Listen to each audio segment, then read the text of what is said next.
Would you please welcome our visiting composer, Bruce Broughton.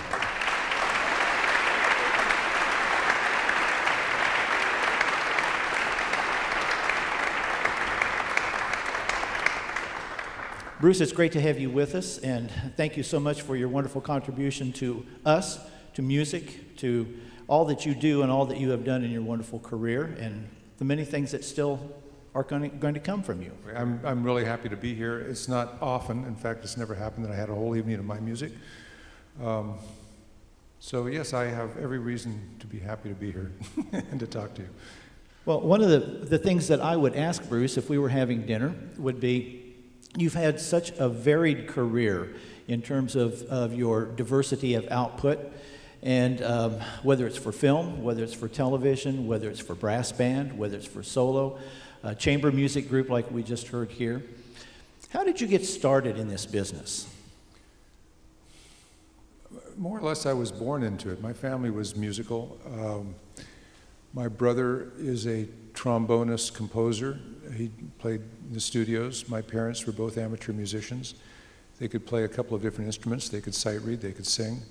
I had a grandfather who was a band composer. I had an uncle who was a songwriter. I had an aunt who was a piano player. It was sort of like destined, by coming into this family. Having said that, my biggest ambition in life when I was a kid was to be an animator. I really didn't think about music because music was such a common thing around the house. I learned to play piano. I started learning to play piano when I was 5, and at the same time, I was handed a trumpet and learned this one too.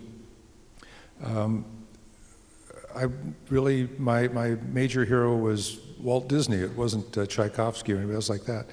But eventually I turned into music, and when I got to college, I really wasn't sure what I wanted to do, so I thought I would study music until I could figure out what I really wanted to do. And I picked composition because it was the one thing that I didn't know as well as I knew the other things. And I figured after a couple of years I should have a pretty good idea. And it turned out I became a composer. Once I knew that I was going to become a composer, which was okay, that was okay, I was having a good time with it.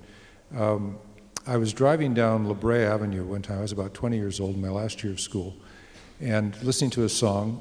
It was in the 60s when the music was really good. And I was bouncing along to the song, and I thought, that's what I'd like to do. I'd like to write music that makes people feel. Like that one makes me feel really good. I'd like to do that. I like to write music like that. So I thought, well, should I be a songwriter? And I thought, no, that's too short. I'd like to write music that has a chance to, have some length and some complexity. And if I could get as many people as possible into the same room, and I thought, oh, movies. Because if you do a movie, you get a lot of people into a dark room, and they can't leave. And so, you have this big screen, and you have all this music. I thought, I'll see if I can get into the movies. Having said that, I didn't have a clue as to how to do it, because my family had nothing at all to do with the show business. But eventually I got a job out of college. My first job was with CBS Television in the music department. I spent 10 years there learning about the business, learning about composing. I started to write my first TV shows there, and then decided I had enough of doing music management and became a composer. And that was it. I did a lot of television. I did shows like Quincy, and my first, for the older people here, my first credit on television was Gunsmoke. I even played a part in the show. I played the piano in the show. I was a terrible actor. But they didn't shoot the piano player, right? No, they didn't shoot the piano player, no. I did Hawaii Five-0, Quincy. I did lots of episodes of Dallas. I eventually got into bigger forms doing TV movies, and then eventually got a chance to do movies. My first movie was not Silverado. My first movie was a movie for Billy Graham, the evangelist. The third movie I did was Silverado, and that was my first big opportunity to do something big in Hollywood. And after Silverado, I became a movie composer. Now, along the way, I was always doing music like this, because when I had time off, people would ask me if I would write a piece for them, and I was always trying to write concert music. So where I've come at this point, this is a long answer, sorry, Dennis. What I've come at this point is not so much feeling like a movie composer as feeling like a composer who has done movies, who does occasional TV shows, who does concert work, who does theme parks, who does sort of anything that will come up. A couple of years ago, Seth MacFarlane called me out of the blue and asked me to do an arrangement for him for the Hollywood Bowl on the concert that John Williams was conducting with the LA Philharmonic. I'd never really done an arrangement for a singer before. So I thought, yeah, sure, why not? Let's see how that works. And then he called me up later to do an album with him. Well, I'd really never done that. But, you know, Seth is a good musician, and he knows pretty much who he's calling. So we did that, and we still have to mix it yet. But even at this age, after having done all this music, I'm still doing new things and trying to find new things to do. It's pretty exciting. It's pretty cool. Many people don't know this, but Bruce's wife, Belinda, is also a very accomplished musician. And you told me a story a couple of years ago about how the two of you got together. Tell a little bit about what Belinda does and how the two of you met and she came to this country. I was working over in London. I was doing a movie called Young Sherlock Holmes. We were doing it at Abbey Road. And in those days, the English orchestras were mostly men. There were only 2 women in the orchestra, and one of them was this beautiful girl playing violin. And so I asked the contractor who hired all the music, I said, who's that girl? And he said, Belinda. She was kind of hard to miss. I mean, she was one of 2 girls, and she was the only pretty one. And so I thought, Belinda, okay. For some reason, obviously, duh. I kept the name in my head. And when I'd go back to London from time to time, the guy who I asked who it was the person who hired the orchestra. So I would find that this girl was in my orchestra more and more often, you know. And over the years, I wasn't expecting a long-distance romance or any, not like that. I was just, remember this pretty girl.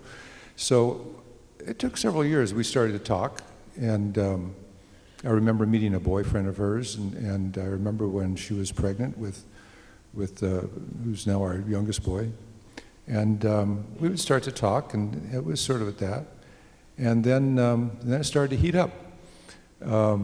Now, the contractor thought that by introducing her to me, or me to her, that would be an incentive for me to go over and record over there a lot, so he would get a lot of business. What he didn't expect that I would go over there, marry her, and bring her back. So I did that. Now, Belinda was born in New Zealand. She went to London to study violin when she was about 15 or 16. She lied about her age when she was 17 and got into the London Symphony Orchestra, thinking that she was a little older. She has a lot of orchestral experience. She did a ton of records when she was in London. She did a lot of movies. So by the time we got together, she was really a seasoned professional. I was really taking out somebody who was a very popular violinist in the London recording scene. And since that time, she's come to Los Angeles. She does a lot of movies. She works for Hans Zimmer and James Newton Howard. She did a movie a couple of weeks ago with Al Silvestri that was a Steven Spielberg movie. And Steven was very nervous because Alan isn't the guy he normally works with, but John was busy. So she said, she did the session, Alan's standing up there in front of her as the conductor, and she's standing here, and Steven Spielberg's sitting next to her with a camera because he's trying to film all the proceedings. So she's talking a lot to Steven. Hi, how are you? Oh, fine, how are you? So she gets that kind of a thing. She's very good at what she does. She's taught me a lot about the violin. She's the performance lady. I'm the construction guy. And we have a pretty good life. We get along pretty well. I thought that was a great story, and not only poignant, but also how we were able to get her into this country and involved in the music industry as well. Well, we're trying to get her into the school. I'd like her to come with me next time I'm back. And if she's watching right now, which we hope that she is, this is your official invitation, Belinda. So you've been with us now for not quite a year.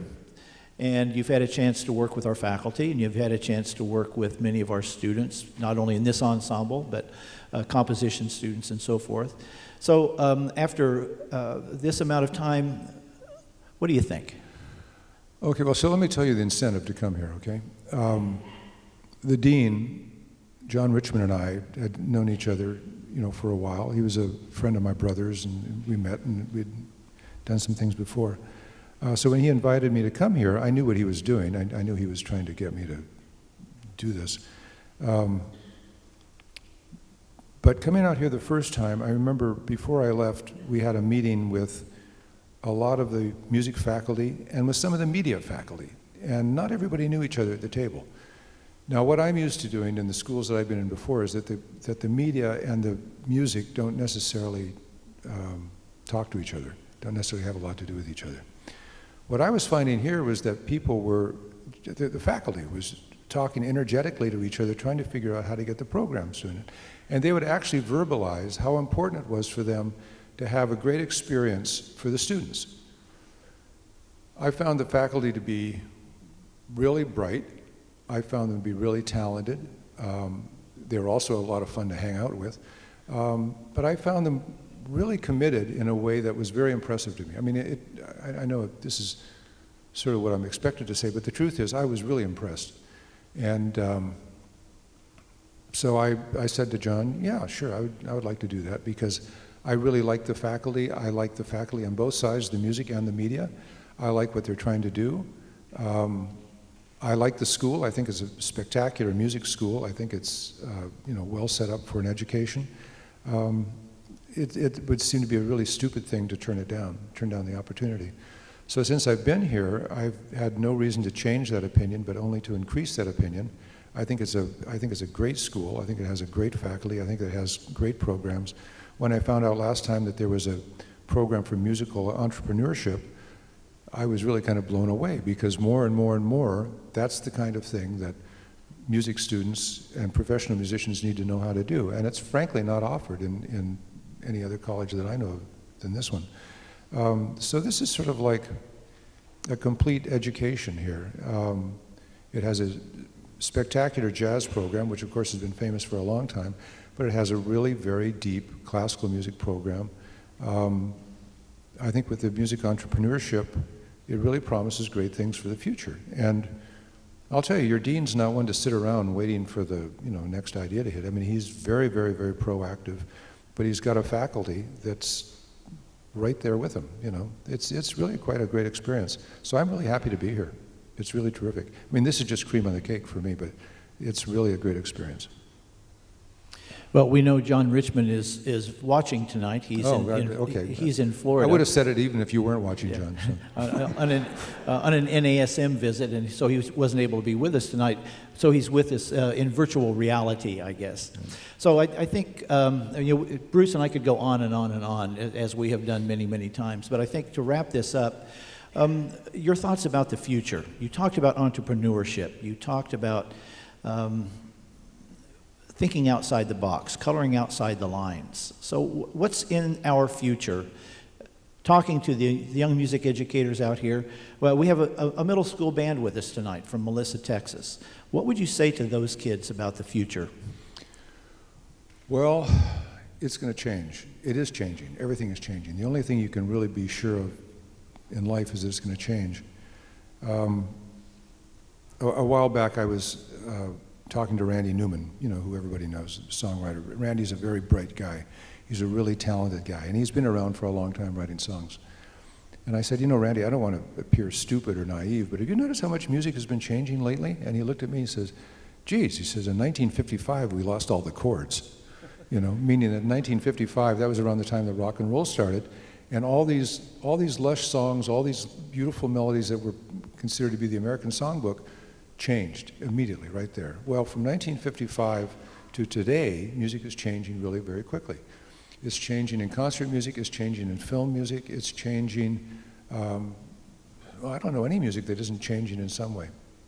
We're still teaching a lot of the old music, and we're teaching a lot of the old ways, and we're teaching a lot of the old systems, but everything is really changing. And I think the one thing that is really going to matter more and more and more in the future is that everybody is going to have to be responsible for their own professions.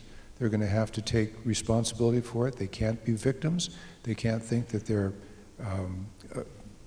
it's a matter of bad destiny or bad luck or things like that. They have to figure out what they want to do and how can they possibly do it. If there's something that they have to learn how to do, they're going to have to learn how to do it. I think we're very fortunate now with all the social media. The kinds of things that you can find through Facebook or through Twitter or through Instagram, these things can be used socially, they can be used professionally. And I think as music changes, I think you're going to find that the working musician is going to have an awful lot of opportunity, but is going to have to rely an awful lot upon him or herself to get the things done. And I find it very exciting. My wife and I actually have been reading many books in the last year or so on, not on music, but on sales, on the profession, on the business. She uses it in her work, I use it in mine. We have things that we're starting up that we want to do that's much more than just playing the violin and writing a few notes on the page. It's very serious to us, and as we talk to other people about it, we get them more enthusiastic, and this school is the place where it's really all happening. So I would say the future is here, and if you want to see what the future is going to have in store for you, stick around here and find out. With that, please thank our guest composer. Thank you. Bruce Broughton.